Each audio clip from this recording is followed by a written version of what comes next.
God is dead and we have killed him.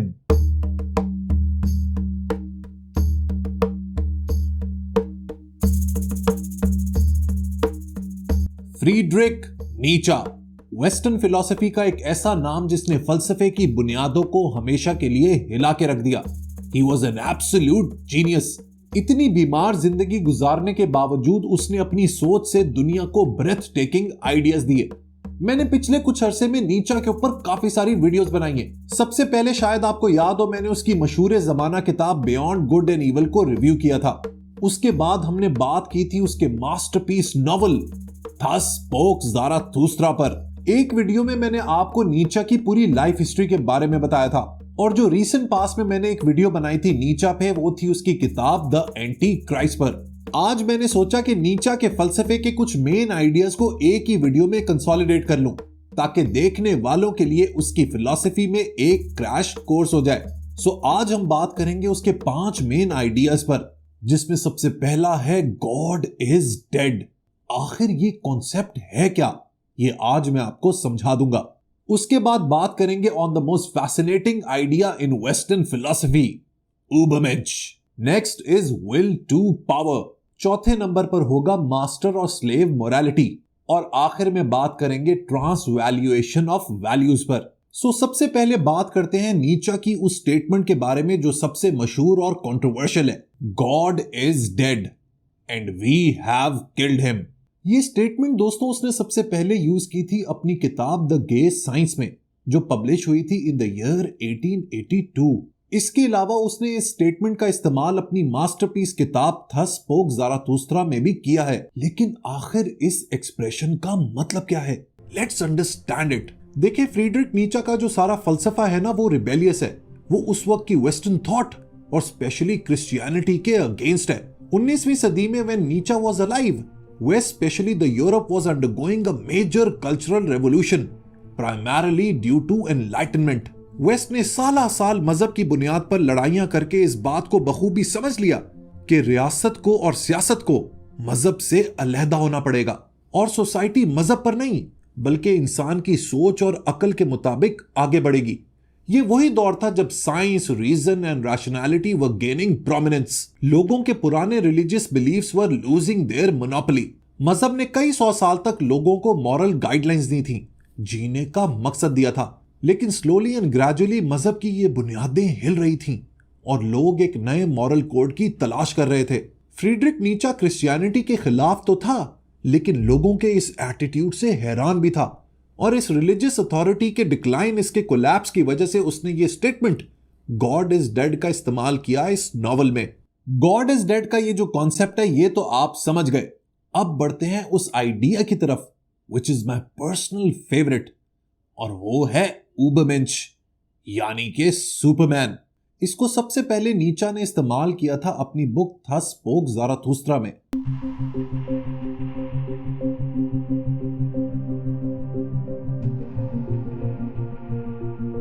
उबरमेंश की अंग्रेजी translation बनती है सुपरमैन।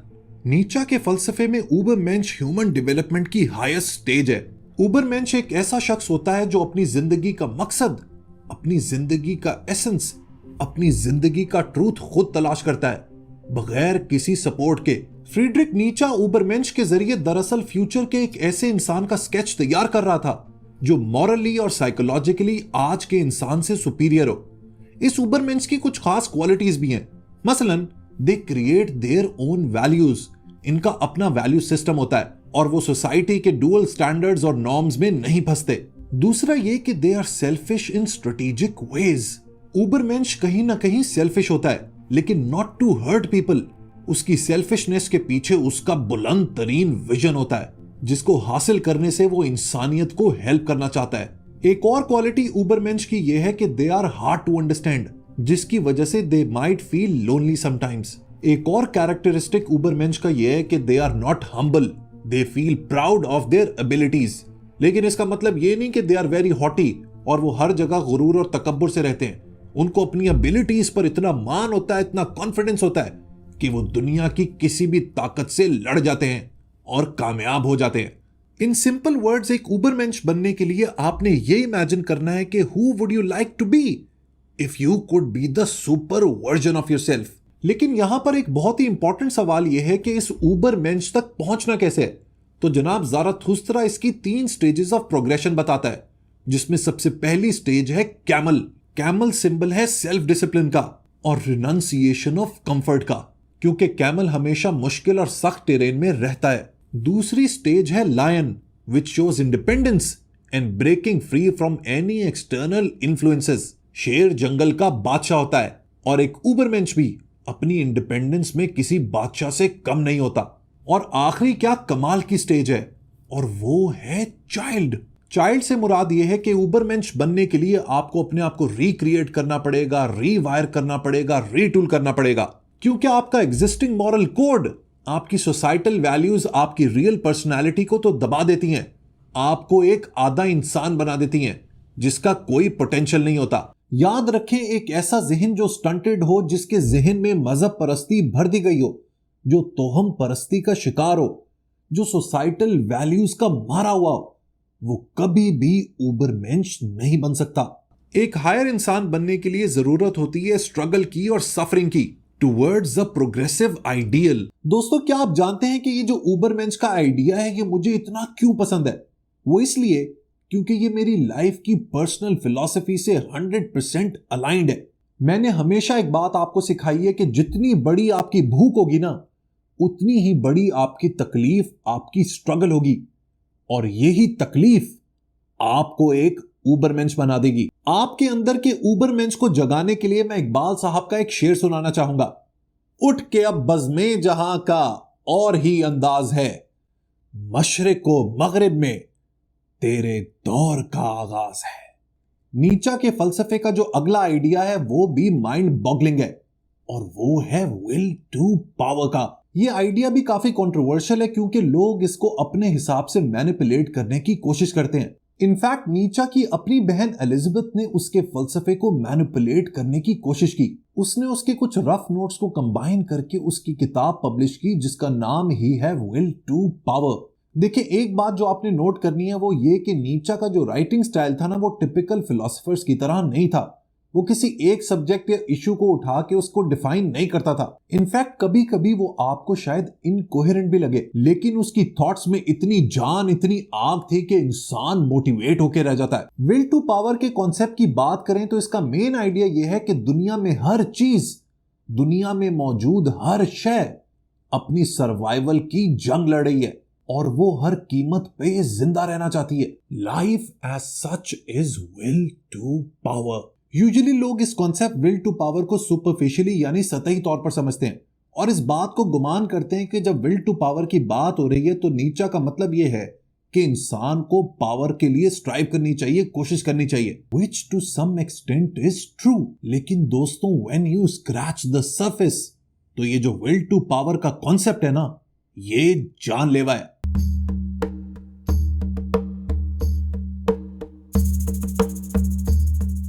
क्योंकि उसके मुताबिक विल टू पावर ही इंसान की आइडेंटिटी का सबसे फंडामेंटल कंपोनेंट है। देखिए, ऑनेस्टली मैं आपको बात बताऊं कि मेरा एक्सपीरियंस ये कहता है कि सारी गेम लाइफ में है ही विल टू पावर की। ये एक ऐसी फोर्स है जो इंसान को ग्रो करती है, उसको सेल्फ एक्चुअलाइजेशन स्टेज तक पहुंचने में मदद करती है, अपने पोटेंशियल को रियलाइज करवाती है, और उस पोटेंशियल के हिसाब से उसको जिंदगी गुजारने पर मजबूर करती है। अगर मैं आपको इस कॉन्सेप्ट की बॉटम लाइन बताऊं तो वो ये कि विल टू पावर बेसिकली इंसान की अपनी सेल्फ रियलाइजेशन है, जिसको इकबाल खुद ही का नाम देते हैं। ये इंसान की तड़प है, ये उसकी रिलेंटलेसनेस है, रेस्टलेसनेस है, जो उसको जिंदगी में कुछ अचीव करने पर मजबूर करती है। इस विल टू पावर के आइडिया की नींव में, इसकी फाउंडेशन में, इसकी बुनियादों में वो एनर्जी छुपी हुई है जो इंसान को उसकी वीकनेसेस पर काबू पाने में मदद करती है। वो अपनी किताब द एंटी क्राइस्ट में लिखता है, what is good, all that heightens the feeling of power, the will to power, power itself in man. फिर वो सवाल पूछता है कि what is bad, all that proceeds from weakness. What is happiness? The feeling that power increases, that a resistance is overcome। ये weakness दरअसल इंसान का मीक होना है, वीक होना है, डोसाइल होना है, बुजदिल भाड़ी होना है, जिसको अपनी जिंदगी में उसको बदलना होता है, अपने पोटेंशियल को रियलाइज करना होता है, जिस जेनेटिक कोड के साथ वो पैदा हुआ है उसको अनलीश करना होता है। इस आइडिया के ऊपर मेरे फेवरेट फिलोसोफर हेनरी बर्गसॉ ने भी कमाल की बातें लिखी हैं। उसके बारे में कभी डिटेल में जरूर वीडियो बनाऊंगा। So basically will to power नाम है सेल्फ ओवरकमिंग का, जिसमें आप एक बीज की तरह जमीन फाड़कर बाहर निकल आते हैं और एक तन आवर दरख्त बन जाते हैं जो सदियों तक लोगों को फल और छांव देता रहता है। यही इंसान की विल टू पावर है। वो थस स्पोक ज़ाराथुस्त्रा में कमाल की लाइन लिखता है, He who climbs upon the highest mountain laughs at all tragedies, real or imaginary। यानी कि जिंदगी को मैक्सिमाइज करना ही जिंदगी का असल पर्पस है और इस विल टू पावर को तलाश करना हर शख्स के ऊपर फर्ज है। ओके जी, next in line is master and slave morality. Friedrich Nietzsche Christian morality के सख्त खिलाफ था। वो अपनी किताब द एंटी क्राइस्ट में लिखता है कि क्रिश्चियनिटी ने इंसान को बहुत ही बोगस मॉरल्स दिए हैं, जिसमें हर वक्त उसको सिर्फ सवाब और गुनाह की पड़ी रहती है। वो सिर्फ सवाब का पुजारी है और हर वक्त इस खौफ में रहता है कि कहीं उससे कोई गुनाह ना हो जाए। नीचा का मोरालिटी को लेकर एक और यूनिक आइडिया था। उसका कहना था कि हमारी जो इखलाकियात है, चाहे उसमें अच्छाई हो, मोहब्बत हो, हमदर्दी हो, एम्पैथी हो, ये सब सोसाइटल कंस्ट्रक्ट्स हैं जो वक्त के साथ साथ बदलते रहते हैं। एंशियंट ग्रीस यानी कदीम यूनान में स्लेवरी को भी एक नेचुरल ऑर्डर तस्लीम किया जाता था, जबकि आज की दुनिया में कोई ऐसा सोच भी नहीं सकता। इसके अलावा एक सोसाइटी के अंदर भी अलग अलग मॉरल वैल्यूज एग्जिस्ट करते हैं based on two primary classes, जिसमें से एक है मास्टर मोरालिटी और दूसरी है स्लेव मोरालिटी। एंशियंट ग्रीस जो एक प्री क्रिश्चियन सोसाइटी थी, वहां पर एक अलग तरह का वैल्यू सिस्टम फॉलो किया जाता था जो कि आज के सिस्टम से बहुत मुख्तलिफ है। इस सिस्टम में गुड और इवल का कोई कॉन्सेप्ट नहीं था, बल्कि कोई भी चीज या तो गुड होती थी या फिर बैड।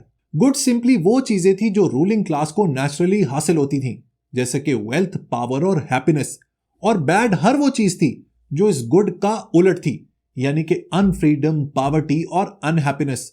नीचा ने इसको मास्टर मोरालिटी का नाम दिया। लेकिन रूलिंग क्लास की मोरालिटी के पैरेलल एक और वैल्यू सिस्टम स्लेव्स में एग्जिस्ट करता था, which vilified the oppressors। नीचा के मुताबिक ईवल का जो पूरा कॉन्सेप्ट है वो यहीं से शुरू हुआ। जिन लोगों पर जुल्म किया जाता वो हर उस चीज को ईवल समझते थे जिसका ताल्लुक रूलिंग क्लास से होता था। ऐसे लोगों के लिए गुड हर वो चीज थी जो जिंदगी की परेशानियों को, जिंदगी की स्ट्रगल को कम करती थी, जैसे कि जेनरोसिटी, काइंडनेस एंड पिटी। यहीं से नीचा की फिलॉसफी का एक पावरफुल कॉन्सेप्ट निकलता है। उसके मुताबिक स्लेव मोरालिटी एक लाइफ डिनाइंग वैल्यू सिस्टम है जो इंसान के जिस्म के साथ उसकी सोच को भी कैद कर लेता है, और इस सिस्टम को सबसे ज्यादा क्रिश्चियनिटी ने फैलाया है। जैसा कि मैंने आपको बताया कि नीचा क्रिश्चियन मोरालिटी के सख्त खिलाफ था। उसका कहना था कि मजहब ये जो चीजें सिखाता है ना, मॉडेस्टी, सिंपैथी, पिटी, ये सब एक ड्रामेबाजी है। उसने कहा कि Christianity is a religion of pity, और इसका सबसे बड़ा मसला यह है कि it considers pity as a virtue. इसी सोच ने लोगों के अंदर स्लेव मोरालिटी को जन्म दिया है, जिसमें मजहब के मारे हुए लोग हमेशा खुदा के सामने गुमराह भेड़ों की तरह भीख मांगते रहते हैं। डरपोक लोगों की तरह हर चीज खुदा के आसरे पर छोड़ देते हैं। भेड़ बकरियों की तरह जो बात मौलवी या पादरी ने बता दी उसको मनो अन तस्लीम कर लेते हैं, बजाय अपनी अकल का इस्तेमाल करने के। नीचा के मुताबिक क्रिश्चियन मोरालिटी का सबसे बड़ा मसला है ही ये कि वो इंसान की इंडिविजुअलिटी को, उसकी सेल्फहुड को, उसकी खुदी को मार देती है, और मास्टर मोरालिटी की बजाय हर्ड मोरालिटी और स्लेव मोरालिटी का शिकार कर देती है। वो तो इस हद तक चला जाता है और कहता है कि क्रिश्चियनिटी इतना बुजदिली का मजहब है कि it is against life itself. वो जिंदगी के ही खिलाफ है क्योंकि वो इंसान की ग्रोथ को रोकता है। मास्टर और स्लेव मोरालिटी के इस आइडिया से ही जुड़ा हुआ है हमारा आज का आखिरी कॉन्सेप्ट, जो कि है ट्रांसवैल्यूएशन ऑफ वैल्यूज।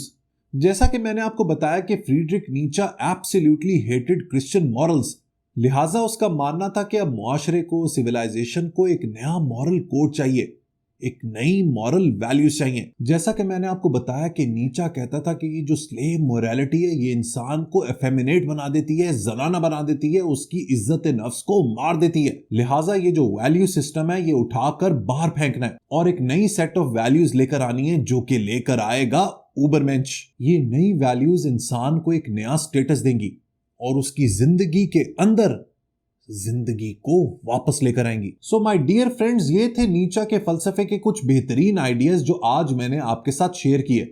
फ्यूचर में भी मैं इस ग्रेट फिलोसोफर के ऊपर वीडियोस बनाता रहूंगा। वीडियो के आखिर में नीचा का एक कमाल का कोट जो आज आपको जरूर मोटिवेट करेगा। He who has a why to live for can deal with any how। अगर आप जिंदगी में मोटिवेशन की तलाश में है ना, तो नीचा एक ऐसी मेडिसिन है जो आपका इलाज कर सकती है। वीडियो पसंद आई हो तो लाइक बटन जरूर प्रेस कीजिएगा। Until next time, goodbye।